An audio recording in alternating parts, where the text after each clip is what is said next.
Opa, tudo bem? Vou fazer agora o que eu tinha falado que ia fazer no outro vídeo, que é resolver o problema da Basileia, em português é assim, que um amigo pediu nos comentários e decidi fazer. Eu gosto muito de séries, então é uma coisa que eu me divirto fazendo. A solução, óbvio que não é minha, a solução é uma solução do Euler, que era um gênio, eu nunca teria capacidade de pensar numa coisa assim. Mas ele deu essa solução. Depois eu vou falar um pouco mais sobre ela.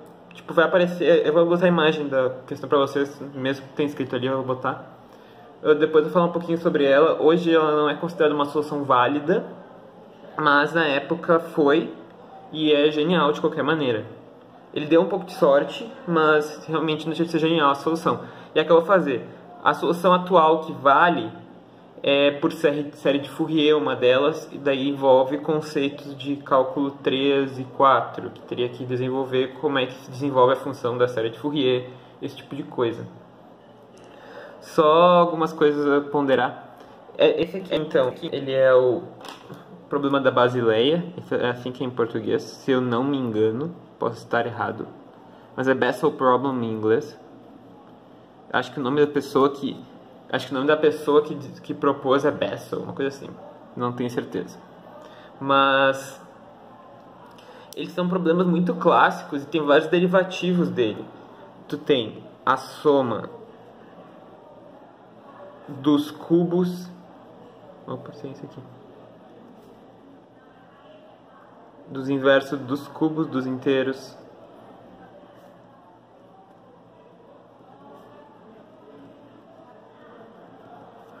Tu tem a soma dos inversos na quarta, enfim.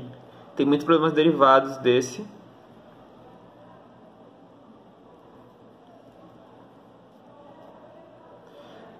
No caso, os problemas eles têm uma solução, nem que seja aproximada, eles têm. O do Bessel Problem é a mais famosinha, né? Que é o famoso que eu botei no outro vídeo, π² sobre 6. Esse aqui também tem, ele é π² sobre 90.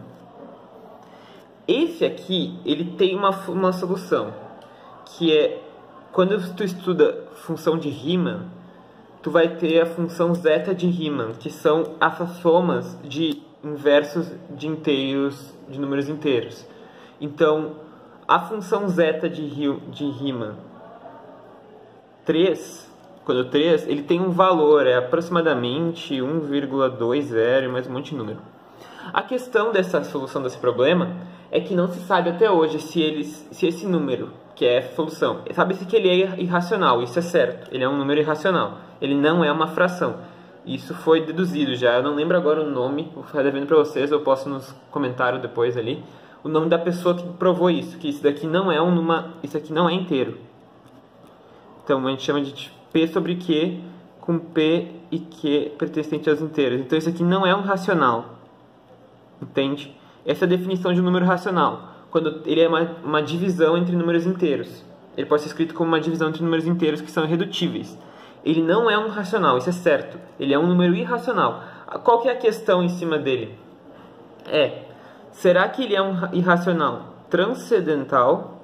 Transcendental, acho que é assim. Ou será que ele é um irracional algébrico? Qual é a diferença? Os transcendentais, eles são números irracionais como π, como e, que tu não tem como escrever uma equação polinomial que eles sejam raízes com coeficientes que sejam, por exemplo, inteiros. Tu não tem como escrever. Então, tu não vai encontrar uma equação de segundo grau, de terceiro, de quarto grau, que a raiz vai ser π, sem que tenha um π num dos coeficientes, alguma coisa com π ali, entendeu? Tu não vai. O e é a mesma coisa, tu não vai encontrar uma equação de segundo, terceiro, 20º grau, que e seja a raiz, sem que algum dos coeficientes seja alguma coisa com e. Os números irracionais algébricos seriam tipo o quê? Raiz de 2, raiz de 3, 1 mais raiz de 5 sobre 2, esse aqui é o número de ouro, 1 menos raiz de 5 sobre 2, etc. Por quê? Porque esses aqui, eles são raízes de equações algébricas. Por exemplo, esse aqui é raiz da equação x² menos 2 igual a zero. Esse aqui é raiz da equação x² menos 3 igual a zero. Esses dois aqui, que é o famoso número de ouro, são raízes da equação x² menos x mais menos 1. Menos 1. Isso, menos 1. Aqui, senão não vai ser inteiro. Esse aqui são raízes da equação x² menos x menos 1.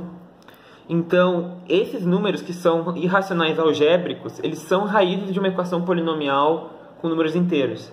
Os irracionais transcendentais não são. E a questão é, será que esse número que tem aproximação por computador que se faz até desse número, e ele é muito usado em matemática avançada. Eu não tenho esse nível de avanço ainda, mas eu sei que ele é muito usado. Mas será que ele é transcendental, tipo π, tipo e, tipo π² sobre 6, tipo π² sobre 90, são transcendentais? Ou será que ele é algébrico? Não sei. Aí é uma questão para descobrir, os matemáticos descobrirem, ou você, se for fazer matemática, descobrirem também. Vamos ver. Mas a gente está aqui para resolver o quê? Esse aqui, né? Que, na real, não é resolver, né? É da solução do Euler, porque é ele que resolveu. A solução que não envolve cálculo 3, série de Fourier, função zeta, não envolve nada dessas coisas. É uma solução que envolve só um conceito, um pouco acima, que é série de Taylor. Vou fazer uma revisãozinha só para lembrar o básico da série de Taylor. Para ver, né? Tá, série de Taylor. A série de Taylor são expansões polinomiais de funções. Como assim? Existem funções, não são todas, que podem ser expandidas como um polinômio para qualquer valor. Por exemplo, a função é na x, seno x, cosseno x. Eu botei essas três porque elas são funções que são expandidas para qualquer valor. Qualquer valor eu posso expandi-la como um polinômio. E aí tem as séries de Maclaurin, que são funções que podem ser expandidas, mas só em determinados intervalos. Uma série de Maclaurin-Taylor que é muito famosa, que vocês conhecem do ensino médio, mas vocês não conheciam por esse nome, é essa aqui, ó.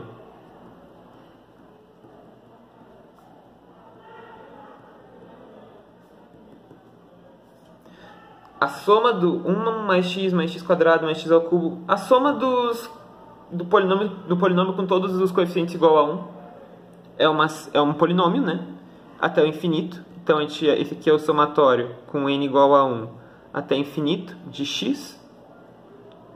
No caso n igual a 0, como assim? Desculpa. N igual a 0 até infinito de x na n. Isso aqui tem uma solução na série de Maclaurin, que é essa aqui. Opa, 1 menos x.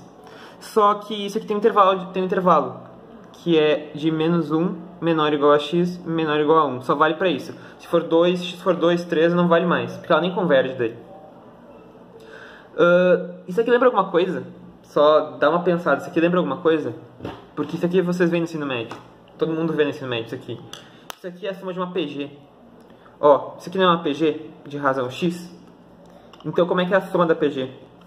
É o primeiro termo, que é 1 vezes a razão elevado ao número de termos, vou botar n, menos 1 sobre a razão menos 1. O que acontece? Se x está nesse intervalo, o 1 aqui... pode contar porque dá infinito. Enfim, dá...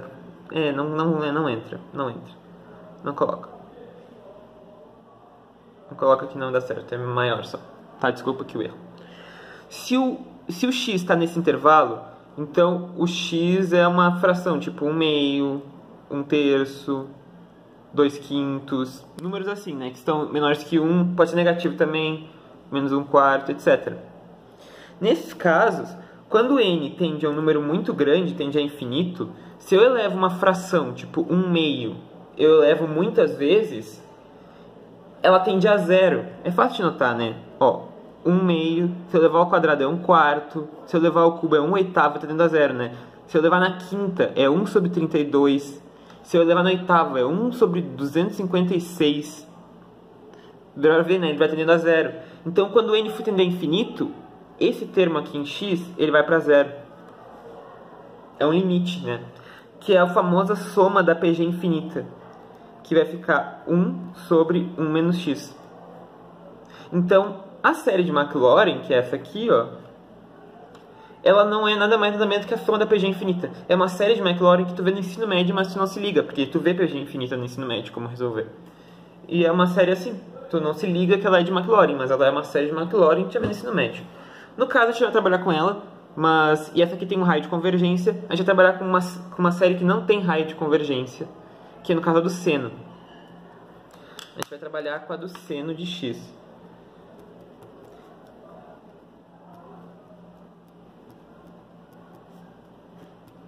Que é essa aqui. Altera nos sinais, os expoentes são ímpares e divide pela fatorial. Ou tu pode escrever em forma de somatório, com n igual a 1 até infinito, de x elevado no caso, 2n menos 1 daí, né? Porque eu comecei no 1. 2n menos 1 dividido por 2n menos 1 fatorial. Ai, não estava dando pra ver, desculpa. Aí no caso, então, no caso, a do seno de x é essa aqui, né? É essa série aqui. Ela é x menos x ao cubo sobre 3 fatorial, mais x na quinta sobre 5 fatorial, menos x na 7 sobre 7 fatorial. Então, tu vai pegando os expoentes ímpares, troca o sinal e divide pelo fatorial deles. Ou tu pode escrever em forma de somatório, somatório com n igual a 1 até infinito, vai até o infinito, de x na 2n menos 1. Ó, como n é igual a 1, ele começa em 1. Daí 2n menos 1 é sempre um número ímpar. Então, se eu botar n igual a 2, isso aqui dá 3. Se eu botar n igual a 3, isso aqui dá 5. Se eu botar n igual a 4, isso aqui dá 7. Tu divide pelo fatorial dele. Então, é de fatorial de 2n menos 1. Que está dividindo por 5 fatorial, por 3 fatorial, por 7 fatorial. Essa é a forma bonitinha de escrever, mas é isso aqui. Essa aqui ó, tem um raio de convergência infinito. Então, tu pode aplicar qualquer valor. Isso aqui vale sempre para o seno. É um jeito de tu aproximar, inclusive, valores de senos de ângulos que tu não sabe, tu pode aproximar por esse polinômio. É um jeito. Daí tu escolhe a aproximação dependendo do grau que tu quiser de erro. Então, essa é a série que a gente vai usar. Eu mostrei isso aqui porque, em geral, eu acho que série de Taylor muita gente vê quando estuda para escola naval, para o IME, para o ITA, porque para deduzir aquela expressão famosinha do E na I, π igual a menos 1, e para fazer o E na I x, isso aqui é cosseno x mais I seno x, que é o cis, né? O cis de x. Tu tem que, para deduzir isso aqui, tu tem que usar a série de Taylor. Então muita gente acaba vendo brevemente. Como se deduz série de Taylor é por derivada, né? O raio de convergência é mais difícil, mas é por derivada. Enfim. A gente vai usar essa série aqui, né? O processo circular, que é a série que a gente vai ter que usar para deduzir. Tá, falei muita coisa sobre série de Taylor, nada que envolva a resolução do problema, mas era só para você saber.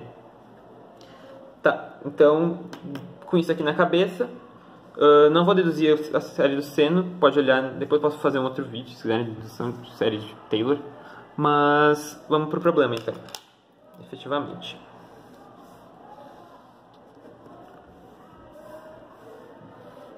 Tá, a gente quer resolver isso aqui. Perfeito? Ok. O que a gente vai fazer? Nós vamos partir da série do seno. A gente sabe que seno x da série de Taylor, da expansão de Taylor, ele é x menos x ao cubo sobre 3 fatorial, mais x na quinta sobre 5 fatorial, menos x na 7 sobre 7 fatorial, mais x na 9 sobre 9 fatorial, e assim por diante, até o infinito. A gente sabe isso? O que a gente vai fazer? A gente vai dividir por x. Se a gente dividir por x desse lado, a gente divide desse. Isso aqui é válido, não tem problema nenhum. Aqui tu tem uma expansão de Taylor para essa função, sendo de x sobre x. Se tu quisesse, né? Pode fazer isso para achar a série de Taylor dessa função ali.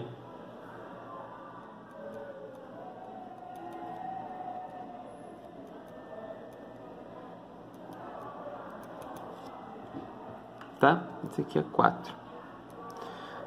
Ok, a gente vamos salvar isso. Isso aqui deixa salvo. Agora, o que o Euler pensou? Bem, isso aqui é um polinômio, certo? Então eu vou aplicar as propriedades que a gente estuda em polinômios. Faz sentido? Todo polinômio, ele pode ser escrito como a multiplicação de seus fatores. O que são os seus fatores? São os valores que zeram um polinômio. Os valores que zeram, que são as suas raízes, né? Raízes. Então, todo polinômio pode ser escrito em função de seus fatores, que são as suas raízes. Isso é nítido, né? Quem estudou a teoria de polinômio sabe, né? Que, tipo, se eu tivesse x ao quadrado menos 5 igual a 0, um exemplo, eu posso escrever esse daqui como x menos 3 vezes x menos 2. São as raízes é 3 e 2, tu pode escrever em função dos seus fatores. Qualquer polinômio pode. Teoria do polinômio. Bem, e se eu pegar as raízes desse polinômio aqui? Esse aqui é um polinômio. São vários termos em x, um polinômio. Vou chamar o meu polinômio de x. Se eu pegar as raízes dele, quais são as raízes dele? Os valores de x que zera. Bem, zerar isso aqui é complicado. Mas zerar isso aqui eu sei. Como é que eu zero isso aqui? Quando o seno de x zera. Quando é que seno de x dá zero? Seno de x é igual a zero quando x é igual a kπ com k pertencente aos inteiros. Porém, o x igual a zero, que é k igual a zero, não vale. Porque se x for zero, vai dividir por zero. Então eu vou botar inteiros com exceção do zero. Esse aí não está definido. Que dá 0 sobre 0. Ele não está definido. Na real, isso aí dá um limite que dá 1. É o limite de seno de x sobre x quando x tende a 0 dá 1. Então não tem nada a ver. Então, as raízes, na real, são o quê? São x igual a kπ com k pertencente aos inteiros, exceção do zero. Ok, eu sei as raízes, eu posso escrever os termos em função dos fatores. O que acontece? Eu vou escrever meu p de x como x menos π, x menos 2π, x menos 3π. Aqui são os positivos, mas ele também pode ser negativo, né? Então, x mais π, x mais 2π, x mais 3π são infinitos, né? É um produtório infinito. Tá, já adiantou o que fazer isso? Eu vou escrever como produtório infinito, vai adiantar de quê? Adianta. Só uma coisa que tem que se ligar. O termo independente do polinômio é 1. Se o termo independente desse polinômio é 1, isso significa que os fatores que dão o termo independente, eles têm que ser todos 1 para a multiplicação da 1. Como assim? Vou pegar esse polinômio aqui para dar o exemplo. X ao quadrado menos 5x mais 6. Vou chamar ele de q de x. Tá? Eu poderia pegar o q de x e dividir ele por 6. Isso aqui ficaria x ao quadrado sobre 6 menos 5x sobre 6 mais 1. Ok? Isso aqui alterou as raízes? Não. As raízes seguem sendo R1 igual a 2 e R2 igual a 3. Eu dividi por 6. Chamei esse aqui um outro polinômio, t de x. Eles seguem tendo as mesmas raízes. O que muda? Muda que agora o termo independente é 1. E como é que eu escreveria isso na forma de fatores? Porque esse aqui, para escrever em forma de fatores, é assim. É o x menos a raiz. Mas e esse aqui, como é que eu escrevo em forma de fatores? Com um termo independente 1. Ele é a mesma coisa que aquele, só que eu dividi por 6. Eu dividi pelo termo independente. Então, na real, o t de x, que é o meu q de x sobre 6, ele é o quê? Ele é x menos 3 vezes x menos 2 sobre 6. Aí eu vou pegar o 6 e abrir em 2 e 3, ó. É x menos 3 sobre 3 vezes x menos 2 sobre 2. 3 vezes 2 é 6. Aí isso aqui vai ficar x sobre 3 menos 1 vezes x sobre 2 menos 1. Isso daqui. Agora eu tenho o polinômio. É o polinômio derivado dele, tem as mesmas raízes, Só que agora o termo independente ele é 1. Esse polinômio está com o termo independente 1, então isso indica que a gente tem que fazer uma coisa similar. Só que tem um problema. Se eu deixasse o 1 negativo com um polinômio que é infinito, eu não tenho como saber se eu tenho números ímpares ou números pares de menos 1s para dar positivo. Então deixar com menos 1 aqui não vai me garantir que esse 1 vai ser positivo. Porque se for um número ímpar, aqui vai ser menos 1 no final. Então ele fica incongruente. Congruente não, é tipo incongruente. Ele não fica coerente o problema. Então como é que eu vou fazer? Se eu pegasse isso aqui, eu poderia dizer que isso aqui é a mesma coisa de 1 menos x sobre 3 vezes 1 menos x sobre 2. Certo? Eu só multipliquei por menos 1 aqui e por menos 1 aqui, que é a mesma coisa que multiplicar por 1. Então tá certo. Agora, eu garanto que, desse jeito eu garanto que qualquer termo, que qualquer quantidade de termos, o 1 vai ser o termo independente, porque são 1s positivos. É isso que a gente vai fazer. A gente não vai ter que abrir o polinômio nessa forma fatorada. A gente vai abrir nesse estilo de forma fatorada. Então, o que vai ser o meu P de x? Vai ser o meu P de x. Vai ser 1 menos x, ó, que nem aqui, ó. X sobre a raiz. X sobre π, porque é a primeira raiz. Vou fazer só para deixar certinho outra raiz. 1 sobre x mais π, porque menos π também é a raiz. 1 menos x sobre 2π, vezes 1 mais x sobre 2π, porque 2π menos 2π também são raízes. E assim por diante. Perfeito? Tá, e agora, entendeu isso aqui? Tá certinho, né? Eu fiz uma fatoração, está fatorado. Desse jeito eu garanto que o termo independente é 1, que é o que a função está explícita, que como o termo independente é 1, então esse P de x é coerente com isso aqui, com seno de x sobre x. Dessa forma, eu vou chegar e eu vou dizer que isso aqui embaixo, é seno de x sobre x, eu vou dizer. Porque agora está coerente, o termo independente está certo e os outros têm que bater, então. É uma forma de fatorar, diferente só. Tá. E agora? Eu deixei de junto os termos que são conjugados, que é menos e mais, de propósito, porque eu vou fazer uma diferença de quadrados. Isso vale. Por quê? Porque a solução são todos os inteiros positivos e negativos. Então, se π é solução, menos π é. Se 2π é solução, menos 2π é. Se 3π é solução, menos 3π é. Então, eu só organizei de forma a ficar os conjugados um do lado do outro. Por quê? Porque dessa forma, meu P de x, eu vou fazer a diferença de quadrados. Vai ficar 1 menos x ao quadrado sobre π quadrado, vezes 1 menos x ao quadrado sobre 4π quadrado, desse aqui. Aí o 3 eu não escrevi ali, mas seria menos x ao quadrado sobre 9π quadrado, e assim por diante. Fica um produtório. Isso aqui é igual a seno de x sobre x.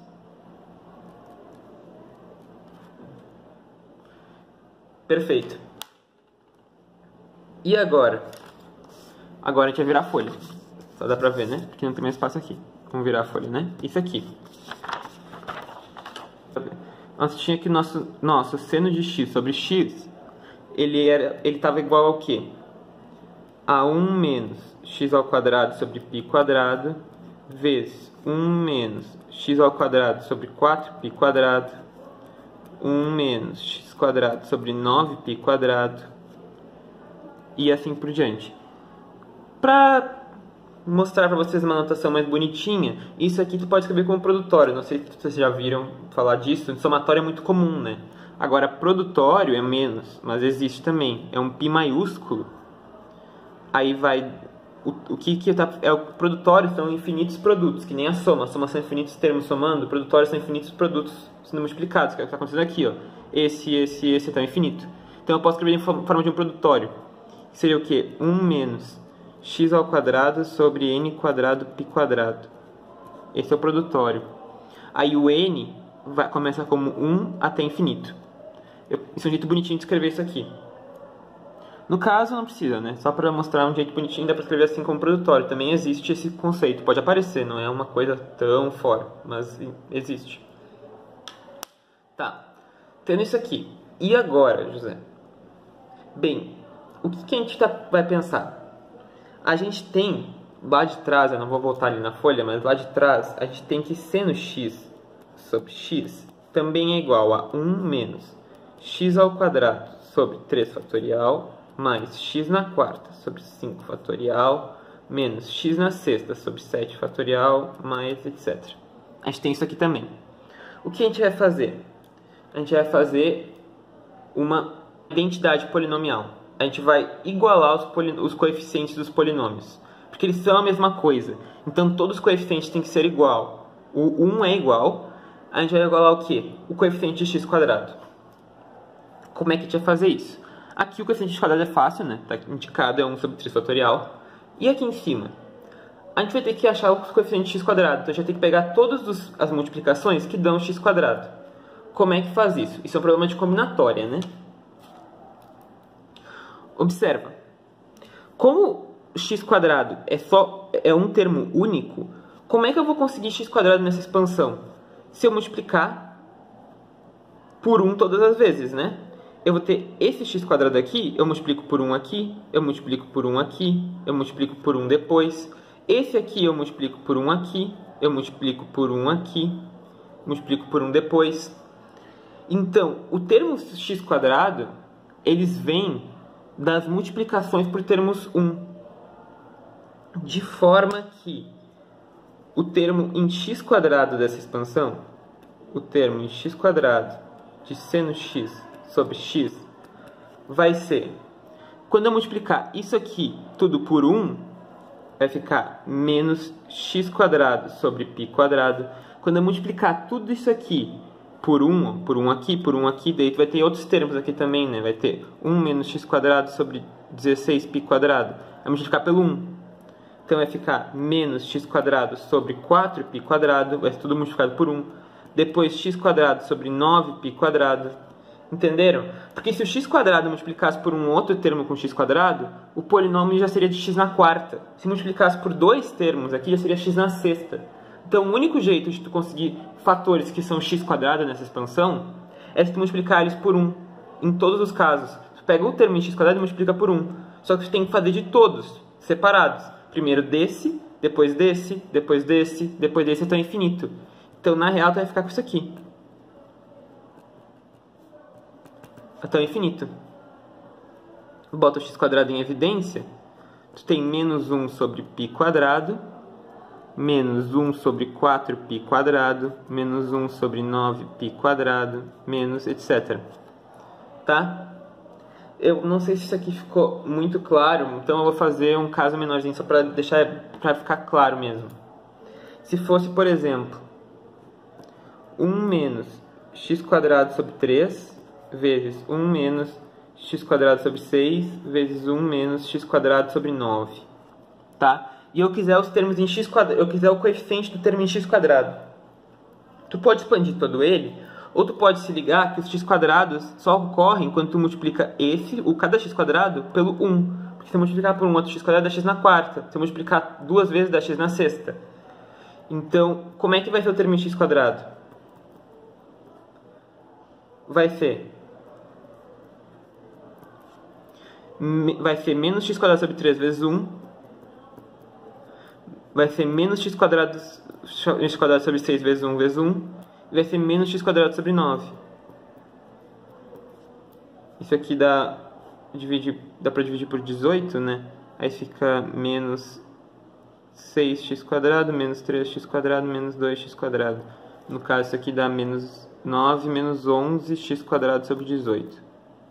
Tá? É só um exemplo. Se tu expandir vai dar a mesma coisa, né? Tu até pode notar que vai dar a mesma coisa. Vai dar isso aqui, expandir que tu vai ver. Se eu quisesse os termos em x na quarta, por exemplo, como é que eu faria? Eu teria que multiplicar 2 a 2. Aí eu teria que fazer esse vezes esse vezes esse e esse vezes esse. Seriam os termos em x na quarta. Se eu quisesse termo em x na sexta, é fácil, é só multiplicar esse vezes esse vezes esse. E se eu quisesse termo independente? Esse vezes esse vezes esse, entendeu? Dá pra fazer assim, isso é um problema de combinatória, na real. Então, acho que agora ficou bem claro isso aqui, né? Então aqui eu quero os termos de x², eu só pego esse, multiplico todos por 1, esse multiplico todos por 1, esse multiplico todos por 1. Então eu dar essa soma aqui, quando eu fizer todos os termos, tá? Agora eu faço identidade polinomial. Eu tenho que igualar esses aqui com menos 1/3. Vai matar o problema agora, né? Estamos perto do fim. Então vai ficar menos 1 sobre 3 fatorial é igual a menos 1 sobre π², menos 1 sobre 4π², menos 1 sobre 9π², menos 1 sobre 16π² e etc. Os menos corta, né? Tá em evidência. Isso aqui é 1/6. Isso aqui é 1/6. É igual a 1 sobre π², mais 1 sobre 4π², mais 1 sobre 9π², mais etc.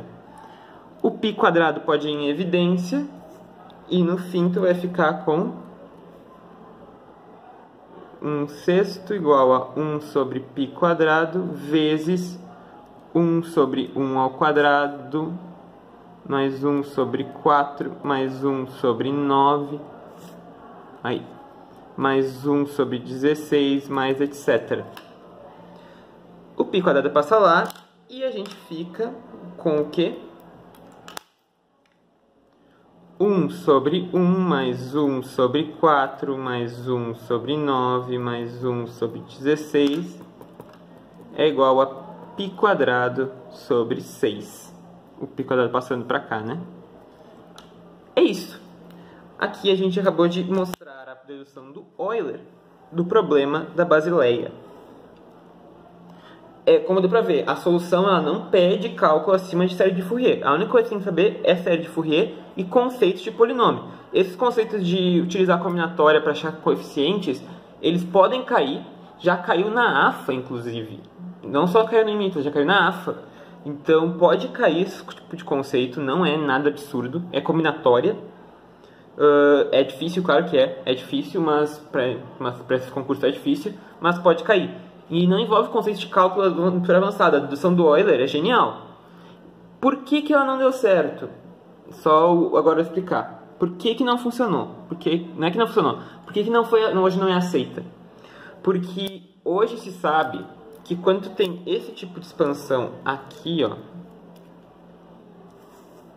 esse tipo de expansão aqui,